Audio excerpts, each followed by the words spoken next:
እንዴት ናችሁ ውድ ቤተሰቦቻችን? ይህ ፉአድ ባህሩ የዩቲዩብ ቻናላችን ነው። እያደመጣችሁን ስለሆነ እጅግ ከልብ አድርገን እናመሰግናለን። የተለያዩ የዝውውር ጉዳዮችን ወደ እናንተ ልናደርስ እነሆ ዛሬም ፕሮግራማችንን ይዘን ቀርበናል። አብራችሁን እንድትቆዩ በአክብሮት ጋብዛለሁ። ፉአድ ባህሩ የዛሬውን ፕሮግራም እየመራው ከእናንተ ጋር ቆይታን የማደርግ ይሆናል። ቪዲዮአችንን ላይክ፣ ቻናላችንን ሰብስክራይብ እያደረጋችሁ ከኛ ጋር ቆይታን እንድታደርጉ በአክብሮት ጋብዛለሁ። ከመሸጋገሪያ በኋላ ተመልሰን ስንመጣም ሰፋ ያሉ የዝውውር ጉዳዮችን እያነሳን ቆይታን እናደርጋለን። ሀሳብ አስተያየቶቻችሁን ጻፉልን ውድ ቤተሰቦቻችን። የእናንተን የውድ ቤተሰቦቻችንን ሀሳብ አስተያየት ወደ እናንተ መልሰን የምናደርስበት ፕሮግራምንም በድጋሚ ወደ እናንተ ይዘም የምንመጣ ይሆናል። ዛሬ ግን ማንቸስተር ዩናይትድን፣ አርሰናልን፣ ቸልሲ፣ ሊቨርፑልን፣ ሪያል ማድሪድ፣ ባርሴሎናን እና ሌሎችም የአውሮፓ ታላላቅ ክለቦችን የተመለከቱ የዝውውር ጉዳዮቻቸውን እያነሳን ነው ቆይታን የምናደርገው። እናንተ ሀሳብ አስተያየቶቻችሁን ስጡን፣ እኛ ደግሞ መረጃዎችን ሰፋ አድርገን ወደ እናንተ እናደርሳለን። ቪዲዮአችንን ላይክ እያደረጋችሁ ጀምሩት። መሸጋገሪያውን ሰምተን በድጋሚ እንገናኛለን። አብራችሁኝ ቆዩ።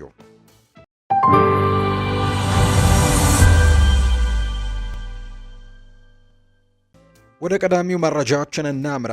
የብራይተኑ ወጣት አማካይ የሆነው ካርሎስ ባሌባ በውድድር ዘመኑ መጨረሻ ክለቡን እንደሚለቅ የሚወጡ ዘገባዎች እየበረከቱ መጥተዋል። ማንቸስተር ዩናይትድ ይህንን ተሰጥኦ ያለው ተጫዋች ለማስፈረምም ከፍተኛ ፍላጎት እያሳየ ነው የሚገኘው። ተጫዋቹን ለማግኘት ከሚፎካከሩት ክለቦች መካከልም ቀዳሚው እንደሆነ ጭምር ይነገራል። ማንቸስተር ዩናይትድ እንደ ቲም ቶክ ዘገባ ከሆነ ብራይተን ለተጫዋቹ መጀመሪያ ላይ ጠይቆ የነበረውን ዋጋም በከፍተኛ ሁኔታ እንደቀነሰ ነው የሚነገረው።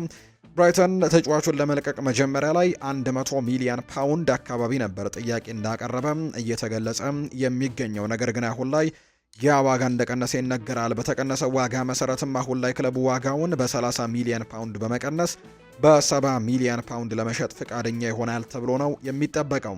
ማንቸስተር ዩናይትድ ይህንን የ70 ሚሊዮን ፓውንድ ሂሳብ ለመክፈል የሚያስችል የፋይናንስ አቅም ያለው በመሆኑ ዝውውሩን ለመጨረስም ሰፊ እድል አለው ተብሎ ነው የሚታመነው። ዩናይትድ በመሃል ሜዳው ላይ የአካል ጥንካሬና የመከላከል ሽፋንንም ነው የሚፈልገው። ይህ የካሜሮን ብሔራዊ ቡድን አባል የሆነው የ22 ዓመቱ ተጫዋችም እንደ ካሴሜሮ ላሉ ተጫዋቾች ተስማሚ ተደርጎ ነው የሚታየው። ማኑኤል ኡጋርቴ በክለቡ ቤት ዝቅተኛ ብቃትን እያሳየ በመሆኑ ባሌባን ማምጣትም ለዩናይትድ አማካይ ክፍል ትልቅ መሻሻል እንደሚሆን ይጠበቃል። ዩናይትድ ለወደፊትም የሚሆን ቡድን ለመገንባት በሚያደርገው እንቅስቃሴ ላይ በፕሪሚየር ሊጉ ብቃቱን ያረጋገጠውን ባሌባን ለፕሮጀክቱ ትልቅ ተጨማሪ እሴት አድርጎ ነው የሚቆጥረው። ምንም እንኳን ዩናይትድ ፉክክሩን ቢመራም ሌሎች ክለቦችም ተጫዋቹን እንደሚፈልጉት ይነገራል። በተከላካይ አማካይ ክፍላቸው ላይ ተጨማሪ ጥልቀትን ለመፍጠርም ካርሎስ ባሌባን እንደሚከታተሉት ነው የሚነገረው። ስፐርሶች የተጫዋቹን ሁኔታም የቅርብ ጊዜ ክትትልም እያደረጉበት ይገኛሉ። ባሌባ በብራይተን ቤት ያሳየው ድንቅ ብቃትም ወደ ትልቅ ክለብ ለመሸጋገርም ዝግጁ መሆኑን የሚያሳይ ነው። በክረምቱ ከሶስቱ ክለቦች መካከል የትኛው ዝውውሩን ያሳካል የሚለው በጉጉት እንዲጠበቅ ነው የሚያደርገው። የአስተን ቪላው ኮከብ ሞርጋን ሮጀርስ በፕሪሚየር ሊግ ግዙፍ ክለቦች እይታ ውስጥ ነው የገባው። እንደ ጊቭ ሚ ስፖርት ዘገባ ከሆነ የ23 ዓመቱን እንግሊዛዊ አማካይ ለማስፈረም የሚፈልግ ማንኛውን ክለብ ቢያንስ 100 ሚሊዮን ፓውንድ አካባቢ ማቅረብ ይኖርበታል ተብሎ ይጠበቃል። ሮጀርስ በቅርቡ ከአስተን ቪላ ጋር እስከ 2031 ድረስ የሚያቆይ አዲስ የረጅም ጊዜ ውል መፈረሙ ክለቡ በዝውውር ድርድር ወቅትም ጠንካራ አቋም እንዲይዝ ያስችሎታል ነው የተባለው። ክለቡ በኮል ፓልመር ላይ ያለው ጥገኝነትን ለመቀነስ የሞርጋን ሮጀርስን የፈጠራ ብቃትን ነው የሚፈልገው። ሆኖም ግን በክረምቱ ተከላካይና ግብ ጠባቂ ማስፈረም ቅድሚያ የሚሰጠው ጉዳይ በመሆኑ 100 ሚሊዮን ፓውንድ ለሞርጋን ሮጀርስ ማውጣት ከባድ ሊሆንባቸው እንደሚችል ነው የተናገረው። በክንፍ መስመር ላይ ተጨማሪ ጥራት ቢፈልጉም በአሁኑ ወቅት ግን እንደ ፍሎሪያን ቬርትስ ያሉ ተጫዋቾች በስብስባቸው ውስጥ መኖሩ ለሮጀርስ ያላቸውን ፍላጎትም ጥያቄ ውስጥ ይከተዋል ተብሏል። ማንቸስተር ዩናይትድ በአንጻሩ ሮጀርስን የብሩኖ ፈርናንዴዝ የረጅም ጊዜ ተተኪ አድርጎ ነው የሚመለከተው። ይሁን እንጂ ክለቡ በሌሎች በርካታ ቦታዎች ላይ ማሻሻያዎችን ስለሚፈልግ ለአንድ ተጫዋች ብቻ እንዲህ ያለ ከፍተኛ ሂሳብን መክፈል ጥበብ ላይ ሆነ እንደሚችል ይታመናል። ሞርጋን ሮጀርስ በአጭር ጊዜ ውስጥ በአስተን ቪላ ቤት ያሳየው ብቃትም እጅግ አስደናቂ እንደሆነ ይነገራል። በ108 ጨዋታዎችም 27 ግቦችንና 24 አሲስቶችንም ነው ያደረገው። በፕሪሚየር ሊጉ 8 ግቦችንና 5 አሲስቶችን በማስመዝገብም የኡናይ ኤምሪ ቡድን በሊጉ 3ኛ ደረጃ ላይ እንዲቀመጥ ትልቅ አገዛን አድርጎ ነበር። ትላንትና በማንቸስተር ዩናይትድ ደረጃቸው እስኪወሰድ ድረስ አስተን ቪላ ለሚቀጥለው ዓመትም የቻምፒየንስ ሊግ ተሳትፎን ለማረጋገጥም ትልቅ ፉክክር ይጠብቀዋል። ይህ ደግሞ ክለቡ እንደ ሮጀርስ ያሉ ምርጥ ተጫዋቾችን በገንዘብ ምክንያት ላለመሸጥም የፋይናንስ ነጻነት እንዲኖረውም ሊያደርግ እንደሚችል ጭምር ነው መረጃዎቹ በትልቁ እየወጡ እንደሚገኝ ዘገባዎች እየጠቆሙ የሚገኙት።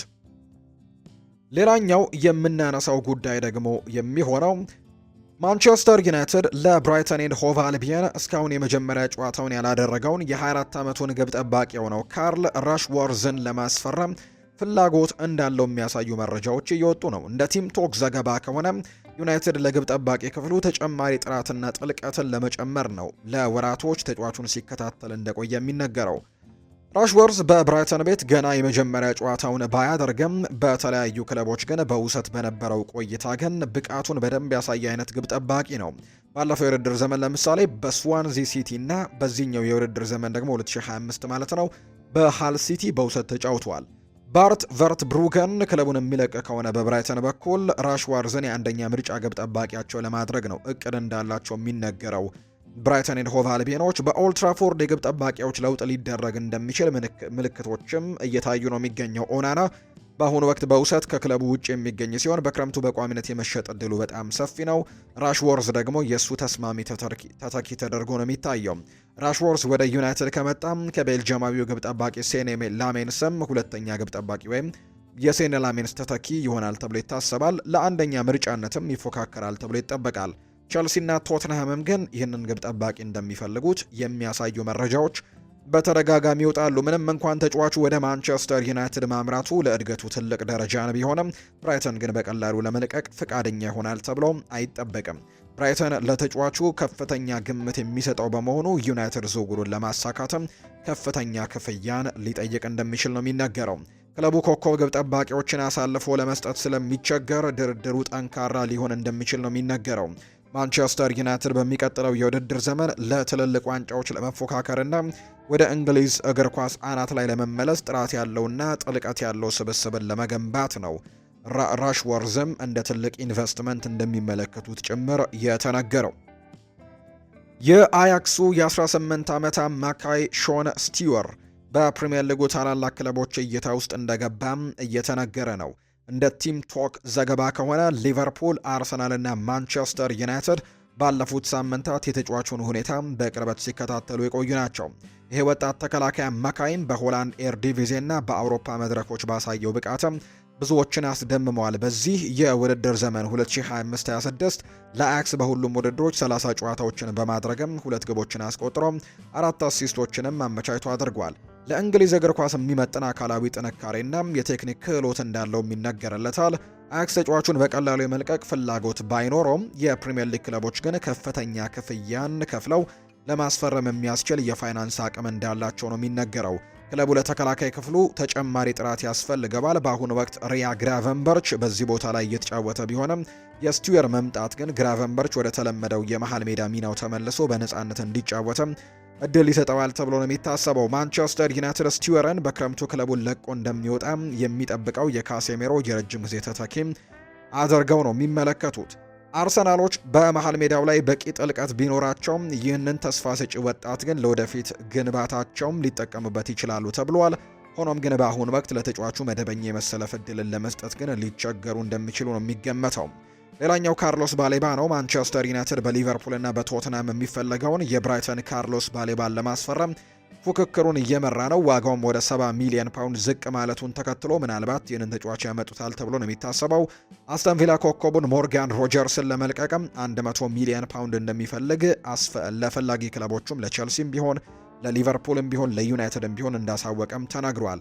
ሾን ስቲወር ወደ እንግሊዝ ማቅናቱ ለወደፊት የእግር ኳስ ሕይወቱ ትልቅ ደረጃ ቢሆንም በቀጣዮቹ ወራት ግን የትኛውን ክለብ ተጨባጭ ጥያቄዎችን ያቀርብለታል የሚለው ግን በጉጉት እንዲጠበቅ ነው የሚያደርገው። በአሁኑ ወቅት በውሰት በሃል ሲቲ የሚገኘው የ23 ዓመቱ አጥቂ ጆ ጊልሃርትም በክለቡ ቤት እያሳየ ባለው ድንቅ ብቃት የክለቡ አመራሮችን ቀልብ መሳብ ችሏል። የሃል ሲቲ ስፖርቲንግ ዳይሬክተር የሆኑት ጃሬድ ድብሊንግ እንደሚናገሩት ከሆነ ክለቡ ተጫዋቹን በቋሚነት የራሱ ለማድረግም ጥረት እንደጀመረ ነው የተገለጸው። ጊልሃርትም በዚህ የውድድር ዘመን በሻምፒዮንሺፕ ለሃል ሲቲ እጅግ አስፈላጊ ተጫዋች መሆኑንም አስመስክሯል። ጎሎችንና አሲስቶችንም እያደረገ ነው። በ26 ጨዋታዎች 11 ግቦችን በማስቆጠርና 4 አሲስቶችን በማድረግም ለቡድኑ ትልቅ አስተዋጽኦን አድርጓል። ከጉዳት ከተመለሰ በኋላም ቢሆን ብቃቱ ያልቀነሰ ሲሆን በቅርቡ ደግሞ በኩዊንስ ፓርክ ሬንጀርስ በተሸነፉበት ጨዋታም ብቸኛውን ጎል ያስቆጠረው እንዲሁ ራሱ ነው። እንደ አንዳንድ ዘገባዎች ከሆነ ሊድስ ዩናይትድ ተጫዋቹን ለመልቀቅ ዝግጁ ነው። ሊድስ ዩናይትድ ለዚህ ተጫዋች ሽያጭም ከ3 እስከ 5 ሚሊዮን ፓውንድ እንደሚፈልግ ነው የሚነገረው። የዝውውሩ ዋጋና ስኬታማነት በሁለቱ ክለቦች የሊግ ደረጃ ላይ የተመሰረተ ነው የሚሆነው። ሃል ሲቲ ወደ ፕሪሚየር ሊግ ካደገ በአሁኑ ወቅት 5ኛ ደረጃ ላይ ነው የሚገኘው። ተጫዋቹን የመግዛት አቅሙ ይጨምርለታል። ሊድስ በበኩሉ በፕሪሚየር ሊጉ ከቆዩ ተጫዋቾች የመሸጥ እድሉ ሰፊ ነው። ጆን ምን ያክል እንደምወደውና እንደማከብረው ያውቃል ብሏል ጃሬድ ደብሊን ሲናገሩ። በሃል ሲቲ ያለውን ታሪክ እንዲቀጥልም እንፈልጋለን። ጉዳዩ ተዘግቷል ወይም ኬስ ክሎዝድ ሲሉ ጭምር ነው የተናገሩት። ወደፊት ምን እንደሚፈጠርም እንመለከታለን ሲሉ ጭምር ነው የሚናገሩት ሀሳቡን ሲሰጡ። ጊልሃርትን ለመሸጥ እየተዘጋጀ ያለው ሊድስ ዩናይትድ በሌላ በኩል የማንቸስተር ዩናይትዱን አካዳሚ ውጤት የሆነውን የ15 ዓመቱን ሲልቫን ሜክሲከንን እንዲሁ ለማስፈረምም ተቀርቧል። ይህ ታዳጊ ተጫዋች ደግሞ ድንቅ ተሰጥኦ እንዳለው ይነገራል። በኢንግላንድ ውስጥ ካሉ ምርጥ ወጣት ተሰጥኦዎች አንዱ ተደርጎ የሚወሰድ ሲሆን ኖቲንግሃም ፎረስት እና ኢፕስዊች ታውንም ይፈልጉት ነበር። ይሁን እንጂ ሊድስ ዝውውሩን ለማጠናቀቅ ቀዳሚነቱን ይዟል። በተጨማሪም ሊድስ በጃንዋሪ ወርም ሌላኛውን የማንቸስተር ዩናይትድ ወጣት አማካይ ኤድዋርድን ለማስፈረምም ኤድዋርድ ኢብሮቪች ፍሌቸርን በቋሚነት ለማስፈረምም ፍላጎት እንዳላቸው ነው የሚነገረው። ቶተንሃም ሆትስፐርስ የማጥቃት ክፍሉን ለማጠናከር የፓልሜራስን አጥቂ የሆነው ፍላኮ ሎፔዝን እንደ ዋነኛ ኢላማ መለየቱን የተዘገበው። እንደ ጋዜጠኛ ዲየጎ ፌርሜኖ ዘገባ ከሆነ ሰሜን ለንደኑ ክለብ የ25 ዓመቱን አጥቂ በቅርበት እየተከታተለ ሲሆን በክረምቱ የዝውውር መስኮትም ይፋዊ ጥያቄዎችን ሊያቀርብ ነው የሚችለው። አርጀንቲናዊው አጥቂ በብራዚል ቆይታው እጅግ ስኬታማ ጊዜን እያሳለፈ ይገኛል። ለፓልሜራስም ባደረጋቸው 190 ጨዋታዎችም 62 ግቦችን በማስቆጠርና 18 አሲስቶችን በማድረግም በድምሩ በ80 ግቦች ላይ ቀጥታ ተሳትፎን ማድረግ ችሏል። ፓልሜራስ ተጫዋቹን ለመልቀቅ በክረምቱ ከ35 እስከ 40 ሚሊዮን ፓውንድ እንደሚፈልግ ነው የተነገረው። ከቶትናም በተጨማሪ የለንደን ክለቦች የሆኑት ፉልሃም እና ዌስትሃም ዩናይትድም ተጫዋቹን ለማስፈረም ፍላጎቱ አላቸው።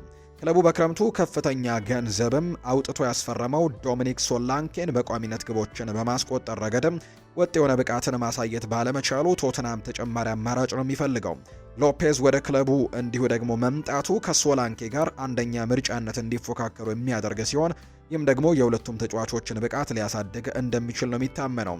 ወደ ፕሪሚየር ሊግ ለማምራትም ለሎፔዝ ትልቅ የሙያ ደረጃና እድገት ከመሆኑም ባለፈ ራሱን በዓለም በላቀው ሊግም ለመፈተን ትልቅ እድል ይሆንለታል። ምንም እንኳን ሎፔዝ ጥራት ያለው ተጫዋች እንደሆነ ቢታመንም ቶትናም ለተጫዋቹ የተጠየቀው 40 ሚሊዮን ፓውንድን ለመክፈል ግን ሊቸገር ይችላል ነው የሚለው ዘገባው። ክለቡ በሌሎች በርካታ ቦታዎች ላይ ማሻሻያዎችን ስለሚፈልግ ዝቅተኛ ዋጋ ያላቸው አማራጮችን ሊመለከት እንደሚችል ይገመታል። ቶትንሃም እና ቼልሲ አንድን የ50 ሚሊዮን ፓውንድ የፕሪሚየር ሊግ ኮከብም ለማስፈረም ሲሉ አንድን የዋና ቡድን ተጫዋቾቻቸውን ለመልቀቅም መዘጋጀታቸው ጭምር የሚያሳዩ ሪፖርቶችን ደግሞ እየተመለከትን እንዳለ ነው ዘገባዎች እየጠቆሙ እንደሚገኝ መረጃዎቹም እየወጡ ያሉት።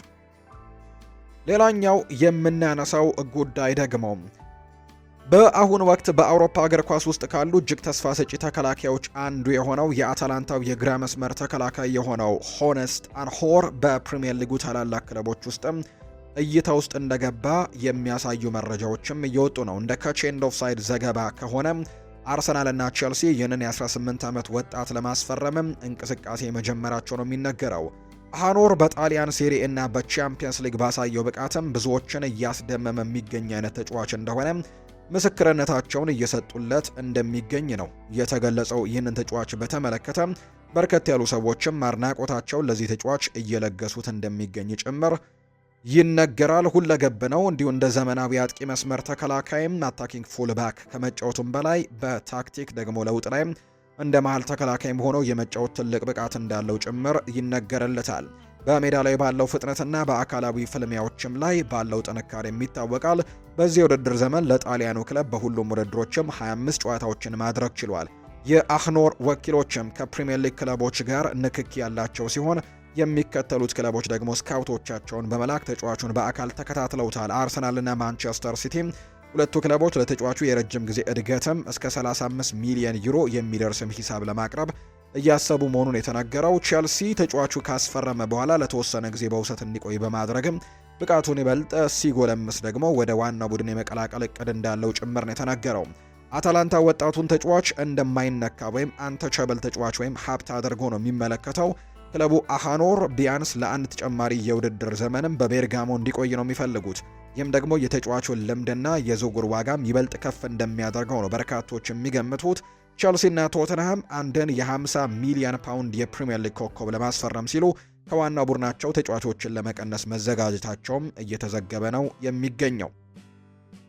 ሊቨርፑል ባለፉት ሳምንታት የ19 ዓመቱን የአርቢ ላይፕዚግ አጥቂ ያን ዲያማንድን ለማስፈረምም ስሙ በስፋት ሲነሳ ቆይቷል። የአይቮሪ ኮስታዊ ኮከብ በማንቸስተር ዩናይትድ፣ አርሰናል እና ቼልሲ የሚፈለግ ሲሆን ሊቨርፑል ተጫዋቹን ለማስፈረም ስምምነት ላይ ደርሷል የሚሉ ወሬዎች ቢናፈሱም ቲም ቶክ ግን ምንም አይነት ስምምነት አልተደረገም ሲል ነው የዘገበው። ከተጫዋቹ የቅርብ ወገኖች በተገኘ መረጃም እንደሚያመለክተው ባለው ሁኔታ እስካሁን የተስማማበት ነገር የለም። በአሁኑ ወቅት የምናውቀው ብቸኛው ነገር ያን ዲያማንድ ላይፕዚግ በደረጃ ሰንጠረዡ ከመጀመሪያዎቹ 4 ውስጥ ሆኖ እንዲያጠናቅቅ መርዳትና ከዚያም ከአይቮሪ ኮስት ጋር በሚኖረው የዓለም ዋንጫ ላይ ትኩረት ማድረግን መፈለጉ ነው። የክለቦቹ ፍላጎት መኖሩ አይካድም፣ ነገር ግን በሚቀጥሉት ወራት የሚሆነውን እንመለከታለን ያለው ሊቨርፑል በመስመር አጥቂ ቦታ ላይ ተጨማሪ ጥራት የሚፈልግ በመሆኑ ዲያማንድ ለቡድኑ ጠንካራ ተጨማሪ ሊሆን ይችላል። ተጫዋቹ በጀርመን ያለው ብቃትም ያረጋገጠ ሲሆን በቴክኒክም ሆነ በአካላዊ ጥንካሬው ለፕሪሚየር ሊጉ ተስማሚ እንደሆነ ነው የሚታመነው። ማንቸስተር ዩናይትድ፣ አርሰናል እና ቼልሲ በመስመር ላይ የሚጫወትና ያልተጠበቁ ውሳኔዎችን የሚያሳልፍ አጥቂን ነው የሚፈልጉት። ዲያማንድ በእነዚህ 4 ክለቦች ሁሉ ትልቅ የረጅም ጊዜ ኢንቨስትመንት ሊሆን ይችላል። ተጫዋቹ ራሱ ዋናው ፍላጎቱ ለዋንጫ የሚጫወቱና ጠንካራ ፕሮጀክት ባላቸው ክለቦች ውስጥም መጫወት ነው። ላይፕዚግ ለተጫዋቹ 100 ሚሊዮን ዩሮ አካባቢ ዋጋ ሊጠይቅ እንደሚችል ተገልጿል። ምንም እንኳን ተጫዋቹ ገና ወጣት ከመሆኑ አንጻር ይህ ዋጋ የተጋነነ ቢመስልም ተሰጥኦ ግን ማንኛውንም ፈላጊ ክለብ ከፍተኛ ክፍያ እንዲከፍል የሚያስገድድ ነው ተብሏል። የቶተንሃም ሆትስፐርስ ተከላካይ ሚኪ ቫንደቬን በውድድር ዘመኑ ማጠቃለያም ክለቡን ሊለቅ እንደሚችል ስሙ እየተነሳ ነው። ሪያል ማድሪድ የተጫዋቹን ለማስፈረም ፍላጎት እንዳለው ተነግሯል። እንደ ቲም ቶክ ዘገባ ከሆነ ቶተንሃም ተጫዋቹን ለረጅም ጊዜ ለማቆየትና አዲስ የኮንትራት ስምምነት ለማድረግም ተስፋ አድርጓል። ሆኖም ግን ይህ የሆላንድ ኢንተርናሽናል ከቶተንሃም ጋር አዲስ ኮንትራት ማራዘሙ እንዲሁ ትክክለኛ ውሳኔ ስለመሆኑ እርግጠኛ አይደለም። ቶተንሃም በአሁኑ ወቅት ውጤት እየራቀው የሚገኝ ሲሆን ለዋና ዋንጫዎችም የመፎካከር አቅም ላይ ጥያቄዎች እየተነሱበት ነው። የ4 ዓመቱ ተከላካይ በከፍተኛ ደረጃ የመወዳደርና ዋንጫዎችን የማንሳት ፍላጎት ነው ያለው። ወደ ሪያል ማድሪድ ማምራት ደግሞ ይህንን ፍላጎቱን ሊያሳካለት ይችላል። ከማድሪድ በተጨማሪ ግን ሊቨርፑልም ተጫዋቹን ለማግኘት ፍላጎት እንዳለው ነው የተነገረው። የቫንደቬን መልቀቅ ለለንደኑ ክለብ ትልቅ ጉዳት ነው። ክለቡ ሌላኛውን ተከላካይ ክሪስቲያን ሮሜሮን እንደሚያጣ ይጠበቃል። ሮሜሮ ይበልጥ ለዋንጫ በሚፋለም ክለብ ውስጥም የመጫወት ፍላጎት አለው። ሁለቱ ምርጥ ተከላካዮች በአንድ የዝውውር መስኮት ማጣት ለቶተንሃም እጅግ አስቸጋሪ ሁኔታን ነው የሚፈጥረው። ተጫዋቹ በአሁኑ ወቅት የሙያ ሕይወቱ ምርጥ ደረጃ ላይ የሚገኝ በመሆኑ ሊግና ቻምፒየንስ ሊግ ዋንጫዎችን ለማንሳት ወደሚችል ታላቅ ክለብም ማምራት ትክክለኛው ጊዜ እንደሆነ ነው በርካቶች የሚያምኑት። የሴሪኤ ግዙፉ ዩቬንቱስ አዲስ ግብ ጠባቂ ለማስፈረም እያደረ ሲሆን የቶትንሃሙ ኮከብ ጉሌርሞ ቪካሪዮን እንደ ዋነኛ ኢላማ መርጠውታል። እንደ ዘ ስታንዳርድ ዘገባ ከሆነ ዩቬንቱስ ለ2026-27 የውድድር ዘመን በግብ ጠባቂ ቦታ ላይ ወይም መስመር ላይ ደግሞ ትልቅ ለውጥን ለማድረግ በማቀድ የ29 ዓመቱን ተጫዋች ወደ ሴሪኤው ለመመለስ እየፈለገ ነው። ምንም እንኳን ዩቬንቱስ የክረምቱ የዝውውር በጀት ገና ባይጠናቀቅም ቪካሪዮ ግን ከፍተኛ ቅድሚያ የሚሰጠው ተጫዋች አድርገውታል። የመጀመሪያ ደረጃ ንግግርም እየተደረጉ ነው። ቪካሪዮ ወኪሎቹ በክረምቱ ደግሞ ሊደረግ ስለሚችለው ዝውውርም አስቀድመው ከዩቬንቱስ ጋር ንግግር ማድረጋቸውን የተነገረው። ዩቬንቱስ ተጫዋቹን ለማስፈረም ከባላጋራው ኢንተር ሚላን ጋርም ፉክክር ይጠብቀዋል። ለቪካሪዮ የተቆረጠው ከ25 እስከ 30 ሚሊዮን ዩሮ ወይም ደግሞ ከ21.7 ሚሊዮን ፓውንድ እስከ 26.1 ሚሊዮን ፓውንድም የሚደርስ ዋጋ ለተጫዋቹ ብቃትም ሲታይ እጅግ ቅናሽና ከዩቬንቱስ የፋይናንስ አቅም ጋር የሚመጣጠን እንደሆነ ታምኖበታል። ቪካሪዮ በ2023 ከኢምፖሊስ ፐርሰን ከተቀላቀለ በኋላ የደጋፊዎች ተወዳጅ የነበረ ቢሆንም አሁን ላይ ግን ሁኔታዎች ተቀይረዋል። ቶተንሃም በዚህ የውድድር ዘመን እያሳየ ያለው ደካማ አቋም ቪካሪዮ ወደ ትውልድ ሀገሩ ጣሊያን የመመለስ ፍላጎቱን እንዲጨምርም አድርጎታል። ቶተንሃም በአሁኑ ወቅት በፕሪምየር ሊጉ 16ኛ ደረጃ ላይ የሚገኝ ሲሆን የመውረድ ስጋትም ተደቅኖበታል።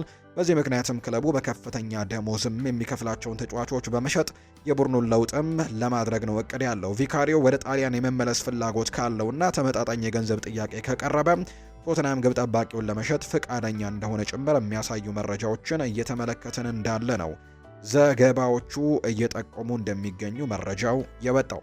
ውድ ቤተሰቦቻችን ስላደመጣችሁን ከልብ አድርገን ነው የምናመሰግነው። ፉአድ ባህሩ የዛሬውን ፕሮግራም እየመራውኝ ከእናንተ ጋር ቆይታን አድርግ ያለው ይሄ ፉአድ ባህሩ የዩቲዩብ ቻናላችን ነው። አብራችሁኝ ስላላችሁ ከልብ አድርጌ ነው የማመሰግነው። በቀጣይ ፕሮግራሞቻችን እንደተለመደው ሌሎች ስፖርታዊ ጉዳዮችን፣ ሌሎች አዳዲስ መረጃዎችን አካተን በድጋሚ ተመልሰን እንገናኛለን። ለዛሬ ግን ያዝንላችሁ ፕሮግራም ይህንን ይመስል ነበር። መልካም ጊዜ እንዲሆንላችሁ ተመኘው።